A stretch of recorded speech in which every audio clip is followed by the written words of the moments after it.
Tem alguns meses que eu mandei mensagem pro Aurélio e falei o seguinte: Aurélio, vamos fazer um top 10 de Landog. Vamos apresentar pra galera, top 10, barbada, tem top 10 do Batman, tem top 10 do Homem-Aranha, vamos fazer a mesma coisa, só com o de Landog. Aí ele falou assim, não dá. Não tem como fazer. Aí eu, não, só um pouquinho, né? Eu fui conversar com outros fãs de Landog e todo mundo era unânime em dizer que não existe unanimidade do de Landog. Não tem como fazer um top 10 classicão. Pode fazer um top 100 de repente. Top 100. Fica mais fácil. Caraca. Mas ainda vai ter dúvida. Pois então, a gente discutiu e encontramos uma solução. Como apresentar... Bom, primeiro, gente, vocês estão aqui com uma autoridade em Dylan Dog, o Aurélio, da Lawrence. Tu sabe que tu é uma autoridade, né? A gente tá... O cara tem edições em italiano. A Lawrence vocês devem conhecer, a editora que trouxe de volta Dylan Dog depois de quantos anos estava parado? Quase 11 anos. Quase 11 anos eles trouxeram. E agora é o momento de Dylan Dog, né? Panini publicando, a Mitos está publicando os ônibus, que a gente vai comentar também ao longo do vídeo. A Lawrence também está publicando, veja só, está no Catarse nesse momento. E, Aurélio, vamos lá, qual é o critério? O que a gente procurou estabelecer? A ideia, no geral, é apresentar o essencial, que não é nem as melhores, nem uma seleção, mas é uma história por ano do personagem, de um período reduzido, né? Só de 86 a 1990. Então a gente escolheu uma história por ano. Um ano foi tão atípico que a gente escolheu duas. A ideia é pegar, então, uma por ano, para ser justo, e para explorar as variedades temáticas que o personagem tem, os vários desenhistas também que a série tem, e, de modo geral, fazer o pessoal ter uma noção maior do que é Dylan Dog. Porque às vezes a gente sabe, muita gente vai ler o Dylan Dog e começa daqui a pouco por uma história que não é boa, ou talvez não ache aquela história que lhe agrada como leitor. Um problema que eu vejo no Dylan Dog, eu passei por isso também, é que às vezes as pessoas podem ler uma história, como tu tá falando, e achar, é um gibi de horror padrão que tu encontra. Cara, não, é muito refinado. E o Aurélio me deu basicamente uma aula de Dylan Dog. Ele me emprestou uma pilha e eu fui lendo aos pouquinhos, e aí eu fui descobrindo coisas muito fora. Claro, tem o horror padrão, clássico do monstro, alguma situação assim, mas tem filosofia, tem discussões muito mais profundas e é muito bem apresentado.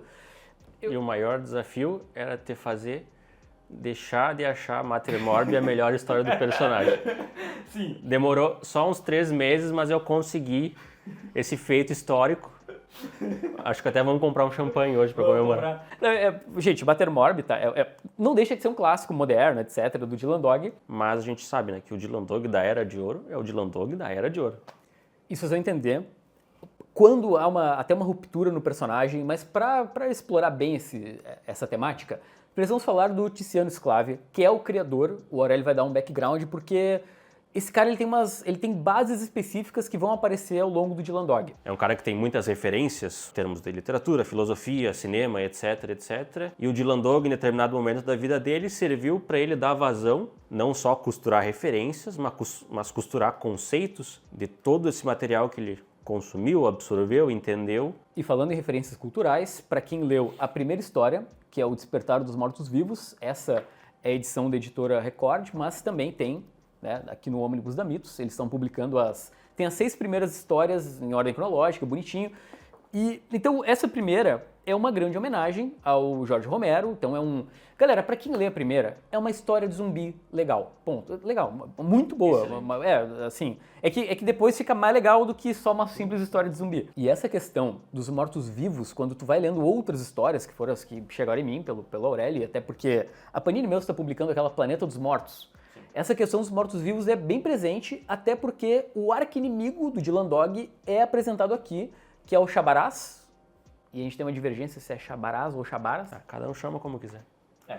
Não Okay. pode julgar. Pois então, esse vai ser um vilão que vai aparecendo, mas também é legal de dizer que as histórias são fechadas nelas mesmas. Tem algumas que vão ter um pouco mais de cronologia, mas isso é explicado sempre, pelo menos as que eu li, todas têm um resuminho ali. Tipo Marvel e DC, gente, eles não vão publicar a edição 70 sem dar um background da edição que eles estão fazendo referência. Lembrando que essa foi a história que a gente escolheu pro ano de 86. E nesse ano, Dylan Dog, na verdade, já teve 3 histórias ao todo. O Despertar dos Mortos-Vivos, a do Jack Stripador e As Noites de Lua Cheia. Então essas 3 são de 86, a gente escolheu uma. Vamos lá, 87, chegamos lá. Bom, 87, um ano de, vamos dizer assim, crescimento pro Dylan Dog, né? Ele já vai abrir janeiro com o Fantasma de Ana Neve. Depois vem histórias boas, como Os Assassinos, A Beleza do Demônio, que é um clássico, ao menos pra mim. Mas para esse ano a gente escolheu o volume 7, A Zona do Crepúsculo, mais por causa do Adriano do que por causa minha, né? O Adriano Lawrence, que é um fã, lançou a sequência dela já em 2017, né? Que é Retorno ao Crepúsculo. O grande diferencial desse volume 7 foi que ela foi o primeiro volume mais abertamente teórico do Dylan Dog. Ele traz o conceito do mesmerismo, ele também usa a literatura do Edgar Allan Poe, que, segundo a lenda, o Sclave consumiu toda entre os 6 e os 7 anos de idade. Então, eu acho que era uma coisa muito viva na memória dele. Aqui na história, uma menina vai procurar ajuda com o Dylan Dog, ela telefona para ele, porque aparentemente alienígenas estão invadindo a cidade. É uma pequena cidade, e aí os alienígenas seria porque a pele cai A pessoa está se decompondo. Está decompondo. Aparentemente alguma coisa vai sair dali de dentro, e aí com o tempo, como o Aurélio bem falou, as coisas vão ficando um pouco mais complexas do que parecem. E até o Adriano tem razão em escolher essa história, porque ela é uma das construções mais bem feitas do Sclave para o Dylan Dog, por mais que ela tivesse ali no número 7, no segundo ano do personagem. É basicamente o segundo ônibus da Mitos, tá, gente? Isso É a primeira história do segundo ônibus. E ela traz, ao menos para mim, o que mais me toca, talvez, às vezes, tenta encontrar o sentido da vida através da burocracia que eles põem ali na cidade de Inverary, que é uma cidade que todo dia a mesma rotina acontece, por determinado motivo, que vocês vão descobrir quando lerem a história, né? Com licença aqui, que agora eu sou um entendedor de Dylan Dog, né? Em 1988, foi um ano muito relevante, porque temos uma história muito boa, por exemplo, Cagliostro, que é excelente. Muito, muito boa. Não é para todo mundo, porque ela é bem surrealista, né? 88 foi mais um degrau na evolução do Dylan Dog, né? Era um personagem já excelente e teve histórias clássicas como o duo do Castelo do Medo, Cagliostro, A Ilha Misteriosa, Morgana. Isso, acho que a gente só um parênteses aqui importante. Morgana, gente. Morgana eu também li. Ela também é uma história mais cronológica, vamos dizer assim, né? Ela vai juntando vários Ela tem uma ligação com o volume 1. Com o volume 1. Por isso que a gente falou, o volume 1 ele é muito importante. Mas aqui, o Sclave, ele começa a se aproximar de um cara que talvez para minha audiência seja interessante para entender. Grant Morrison.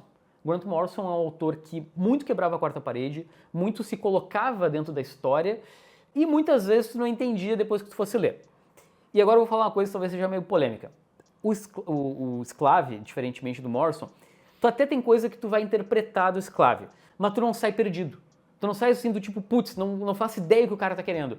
Tipo, é um não entendimento com objetivo, sabe? Tu entende que o cara tem um fim com o que ele tá fazendo. O que se fala muito em Dylan Dog é que a gente tem, às vezes, esse vício de querer ler dominando a HQ, tentando entender ela, tentando achar um sentido. Mas, na verdade, ao invés de tentar esclarecer, muitas vezes a gente tem que primeiro sentir a história, depois pensar numa releitura, pegar outros aspectos que foram postos ali. E sem contar o fato de que eu acho que o horror, ele combina muito com essa sugestão, com essa coisa que você não entende 100%. E 88 foi um ano muito bom pro Dylan Dog. Então a gente acabou escolhendo duas histórias. Quando eu falo a gente, é só porque eu tô editando esse vídeo. Quem escolheu foi a galera da Lawrence. Quem sofreu para escolher, porque não é uma escolha, é um sofrimento. Então, Memórias do Invisível, que saiu aqui pela editora Conrad, com capas do Mike Mignola. Essa é uma, então. E a segunda é, atenção... Os Horrores de Outro Quando, que vai sair no especial 1 da Lawrence, né? Que é um dos clássicos máximos do personagem. Gente, e uma forma de tu ler a história que a gente vai apresentar agora é nesse momento no link do Catarse, porque são os últimos dias da campanha do Dylan Dog e da Lawrence, esse retorno, tiragem limitada. Gente, eu já tive acesso, tá? Eu já li, não essa, né? Eu li o primeiro especial, que é o Clube do Horror. Também li um pouquinho. Eu li um pouquinho dela, é verdade. O valor é excelente, tá? Agora, isso aqui não é um jabá, tá? Só pra constar. O Aurélio veio falar comigo, eu achei legal o projeto. O valor é tão baixo que não tem dinheiro pra te pagar. Então, exato. Olha que espetáculo. Então, gente, leiam. Assim, talvez essa história entre nos melhores do ano, porque é muito, muito boa. O Clube do Horror tem a ver com o Monstro do Lago Ness, e a edição da Lawrence vai juntar, então, esses dois speciales italianos do Dylan Dog e mais... Duas enciclopédias do medo. Enciclopédias do medo, então vai ser então vai ter essa história que eu elogiei bastante, do Monstro do Lago Ness, e mais Os Horrores de Outro Quando. Acho que vamos começar pela Memórias do Invisível, que é da série regular. Sim. Essa, dá pra dizer que é uma das unanimidades do personagem, né? Memórias do Invisível. Uma história que começa contando a história de um homem invisível.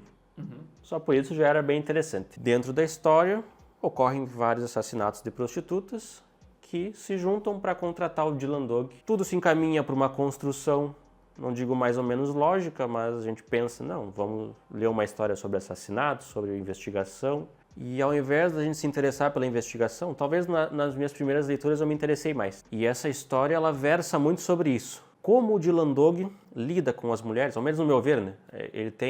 Ela tem uma aura assim meio intimista, ela tem uma aura anestésica. Justamente essa, uma das que eu não li na sequência. Que raiva. Não sabe o que está perdendo. Pois é, tinha tantas opções. Enfim, é que alguém também, né, me deu a Morgana para eu ler, eu li e aí caiu fora da lista, né? Só queria deixar claro a Morgana, esse protesto aqui. Eu não vou me meter a explicar a Morgana porque é meio complexo. Horrores de Outro Quando.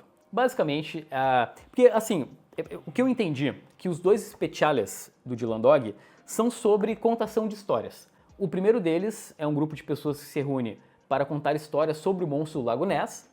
Essa segunda vai falar sobre duas entidades, uma que é um serviçal está tendo que convencer, tem que contar histórias para outra. Uma entidade intergaláctica que controla nada menos que o universo, que tem um pequeno serviçal, muito atrapalhado, que precisa contar histórias para entreter ela, porque organizar o universo é uma coisa muito chata, às vezes ela cai no sono.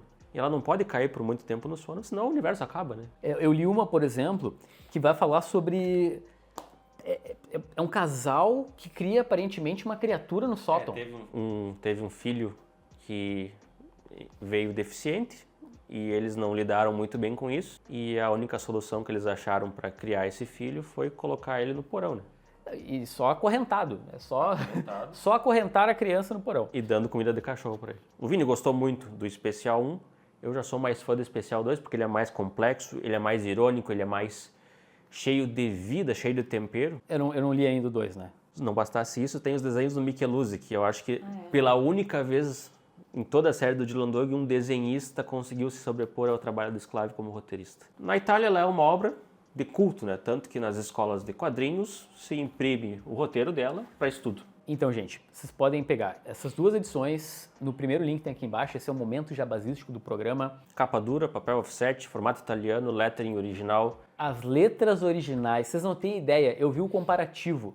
Cara, é igual, eles reproduziram, tipo, muito perfeito. Assim, eu acho que deve ser talvez uma das edições mais próximas de Dylan Dog publicadas no Brasil. A ideia era essa, original. fazer próximo ao original para preservar ao máximo a experiência italiana. Fechamos 88, agora vamos para 89 com O Teatro da Vida e da Morte, né? Foi a história escolhida desse ano em especial. 89 foi um ano super interessante para o Dylan Dog, teve o especial Horroreneiro, né?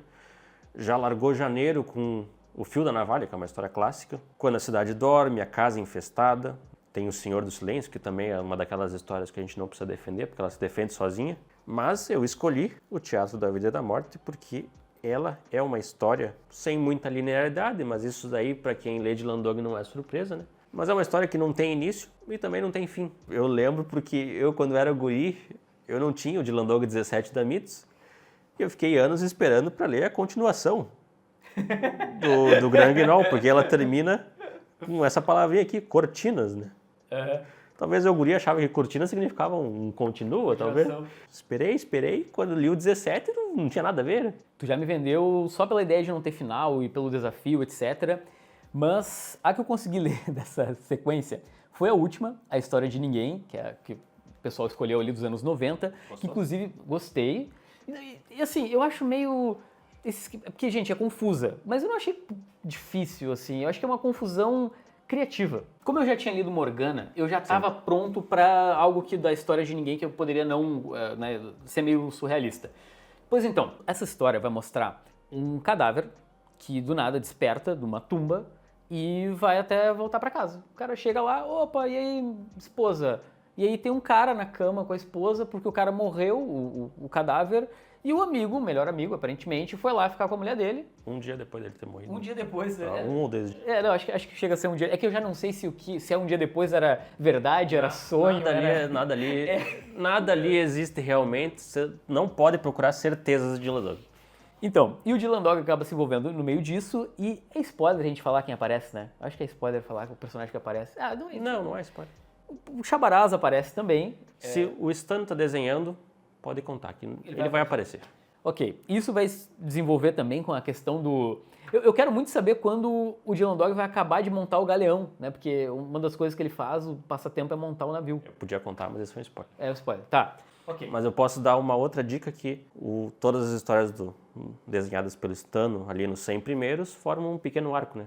Então, Despertar dos Mortos-Vivos, Morgana, História de Ninguém, e o volume 1 da Mitos, de 2002, que é o número 100 italiano. Eles fecham um arquinho. Talvez lá o Dylan Dog termine de montar o galeão, mas eu não tenho certeza. Para mim é difícil justamente fazer isso, comentar essa história, que ela é o que a gente pode chamar de o ápice teórico de Dylan Dog, da visão de mundo do escravo e por aí vai. Mas isso não quer dizer que é fácil de achar sentido nessa história, né? Que nem eu comentei. E lá no meio ali, pela página 40, página que tu tá folheando aí, chega um ponto que tu fica aterrorizado, porque tu não sabe o que está acontecendo e tu quer saber o que está acontecendo. Que é a clássica cena que deu origem à capa, né? Ah, então, sim. Vocês podem ver, a capa são as mãos. E sem contar o fato de que temos um Dylan Dog alcoólatra na história. Sim. E tu fica assim, tá, mas o Dylan Dog é abstêmio. Surreal, né? Uma coisa mais onírica, né? E outro, o Chabaraz não conhece ele. E tu vai tentando entender o que está acontecendo. Bom, galera, vencemos 5 essenciais do Dylan Dog para apresentar o personagem, conceitos, etc. Tudo da Era de Ouro. Lembrando, a maior parte dessas histórias, na verdade, elas não estão exatamente em catálogo. Tu pode procurar em sebo, sei lá, talvez estante virtual, Mercado Livre, etc. O que tu vai encontrar agora? Tu vai encontrar o Omnibus da Mitos, com as primeiras edições, né, as 6 primeiras, e também o especial, vocês encontram no link do Catarse aqui embaixo, que a Lawrence vai publicar. E, cara, tu me criou um problema, Aurélio, porque desde que tu entrou na minha vida, cara, sei lá, eu gostava de Dylan Dog. Tem vídeo aqui no canal de Dylan Dog, eu comento várias edições. Sei lá, eu fui talvez uma das pessoas que mais recomendou o Mater Morbi para as pessoas lerem. Nos links do canal lá na Amazon, foi um sucesso. Só que, cara, eu lia de vez em quando, eu achava legal, um quadrinho legal de horror. Tu me fez descobrir que ele é 10 vezes mais complexo, 10 vezes mais interessante do que eu achava. Lembra daquele comercial da Topper, do rugby? Um dia isso vai ser grande no Brasil? Acho que um dia o Dylan Dog também vai ser grande no Brasil, porque qualidade não falta. Né? Não falta. Gente, fortes recomendações de leitura. Foi um privilégio, meu querido. Muito obrigado pelo espaço. E até a próxima. Obrigado uma sumidade aqui, o maior entendedor de Dylan Dog do Brasil. Ah, Deus me livre, né? Se eu sou o maior, coitado do personagem, né? Valeu, gente. Perfeito, obrigado.